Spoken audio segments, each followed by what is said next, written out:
Tudo bem, pessoal?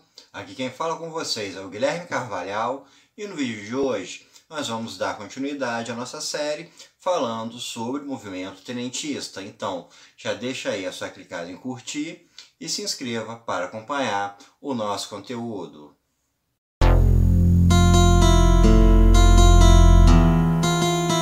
No vídeo anterior, a gente falou sobre o contexto do movimento tenentista, as ideias em torno dele, as questões sociais também em torno dele por mudanças políticas no Brasil, e falamos sobre a primeira parte desse movimento, que foi a revolta do Forte de Copacabana em 1922. Nesse vídeo nós vamos falar sobre as duas partes seguintes, que foram a Revolta Paulista e a Coluna Prestes. Após a revolta do Forte de Copacabana, o movimento tenentista ele não teve nenhum episódio novo até 1924, quando em julho desse ano ocorreu o levante de militares na cidade de São Paulo.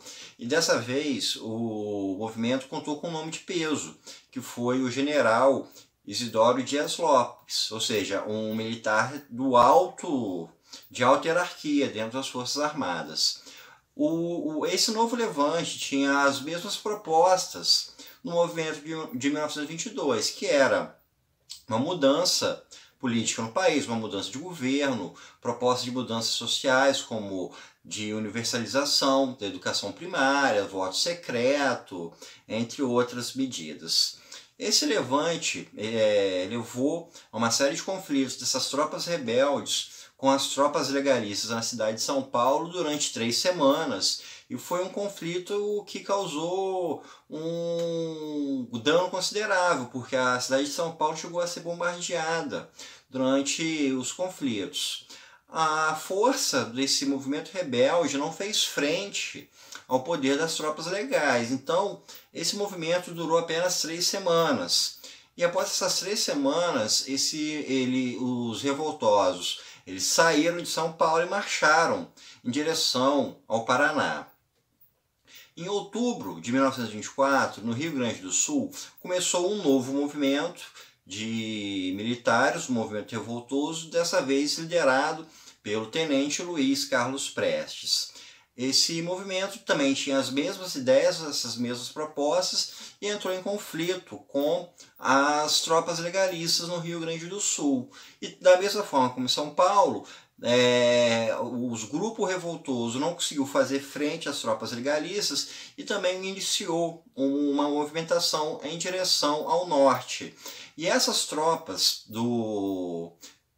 lideradas pelo Luiz Carlos Prestes vieram a se juntar com os revoltosos paulistas em abril de 1925. Esses grupos então se juntaram e começaram uma marcha pelo interior do país, que é a terceira etapa e a mais conhecida do movimento tenentista, que foi a Coluna Prestes, ou então a Coluna Prestes Miguel Couto, que é o nome de uma das principais lideranças desse movimento paulista. A Coluna Prestes ela teve uma série de confrontos em uma marcha pelo interior do país, uma marcha essa que percorreu um total de 27 mil quilômetros.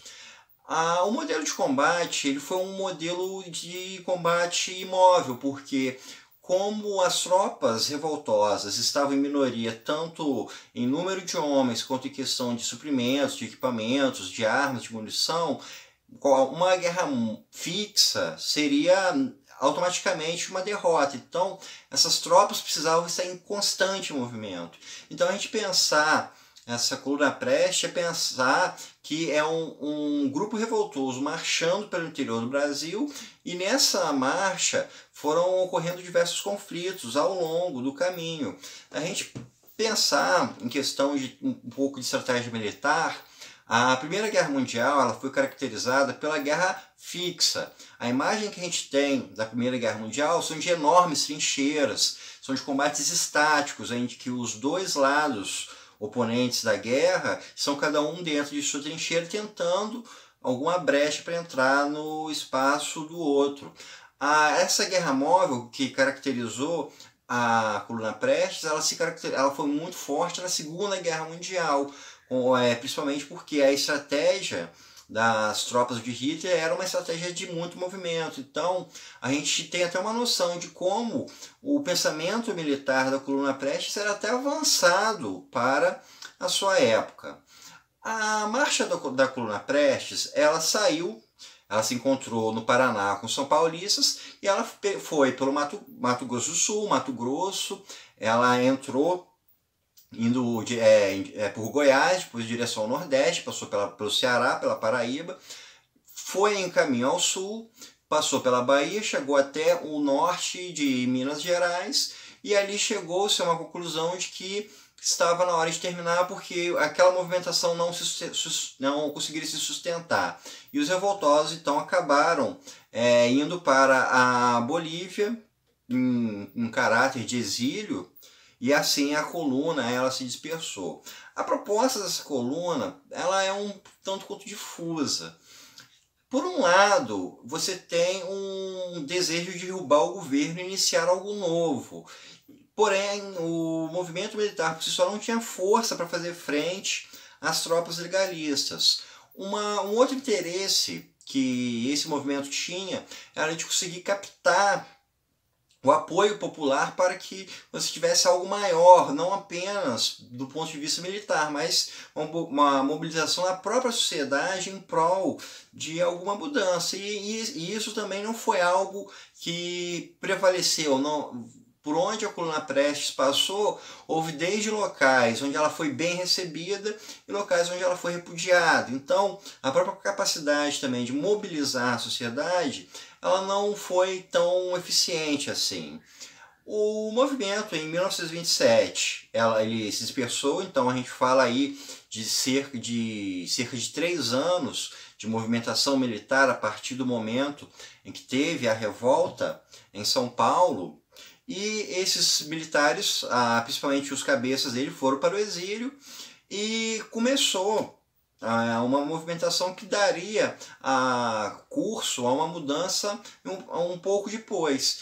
Porque boa parte das lideranças da coluna Prestes e também da revolta de São Paulo, elas estavam presentes no movimento que derrubou o governo de Washington Luiz em 1930 e levou Getúlio Vargas ao poder. Então, o grande desfecho do movimento tenentista foi justamente conseguir colocar abaixo a República Velha e chegar ao poder com um novo modelo de gestão para o país através da figura de Vargas, que não era um militar, ou seja, houve um extenso movimento militar para você colocar no poder uma liderança civil, sendo que boa parte do corpo dos ministros do Getúlio Vargas foi composto por militares, alguns deles que participaram dessa coluna Prestes. Muitos desses membros, como o Juarez Távora, o Miguel Costa, o Siqueira Campos, foram figuras que tiveram uma participação, uma vida política ativa após 1930, com uma única exceção nesse grupo, que foi o Luiz Carlos Prestes.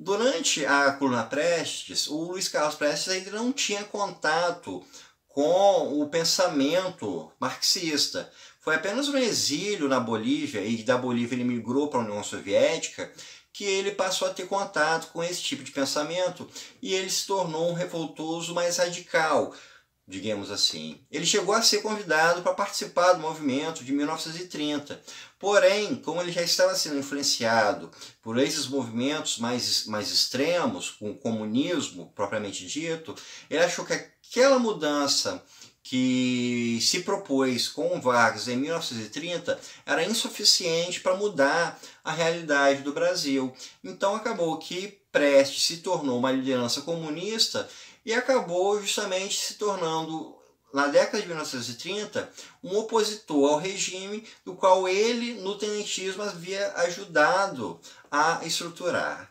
Então, pessoal, isso é tudo por hoje. Espero que vocês tenham gostado e até o nosso próximo encontro.